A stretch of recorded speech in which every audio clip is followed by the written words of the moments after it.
બનાસકાંઠા જિલ્લાના ડીસા ખાતે નાયબ મુખ્યમંત્રી હર્ષ સંઘવી પહોંચ્યા છે। ડીસા ખાતે નાયબ મુખ્યમંત્રી તાલુકા કક્ષાની રમત સંકુલને ખુલ્લું મૂક્યું છે। 28,329 ચોરસ મીટર જમીન પર 14 કરોડ 35 લાખના ખર્ચે નિર્માણ પામેલું રમત સંકુલને ખુલ્લું મૂકવામાં આવ્યું છે। આ રમત સંકુલમાં synthetic basketball, lawn tennis court, volleyball ground, long jump, kabaddi, kho kho સહિતના આઉટડોર પ્રોજેક્ટનું લોકાર્પણ કરવામાં આવશે। ડીસા આજુબાજુના વિસ્તારના રમતગમત ક્ષેત્રે જોડાયેલા નાગરિકોને આ સુવિધા પ્રદાન કરવામાં આવી છે। ડીસા રમતગમત સંકુલ ખાતે જાહેર સભા પણ સંબોધવા માટે હર્ષ સંઘવી પહોંચી ચૂક્યા છે। નાયબ મુખ્યમંત્રી હર્ષ સંઘવી ડીસા ખાતે રમત સંકુલને ખુલ્લું મૂકવા માટે પહોંચ્યા છે। विशेष बधा आग्रह राखे कि आ लोकार्पण करवा माटे हर्षभाई क्यारे ડીસા આવે છે।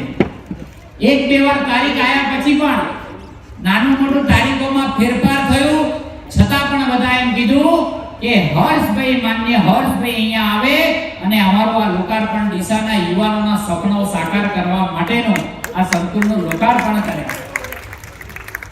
સાહેબ, મને કહેતા આનંદ થાય છે કે ડીસાની અંદર 16,000 થી વધુ પ્રતિભાઓ ઓલિમ્પિક કક્ષામાં જઈ શકે એવી સંભાવનાઓ રહેલી છે અને એને અનુકૂળ જ રમતગમત પસંદ કરી છે। એટલે હું ખાસ કરીને રમતગમતના સૌ અધિકારીને પણ આભાર વ્યક્ત કરું છું કે આપણે આઈડેન્ટિફાઈ કરીને કરીશું।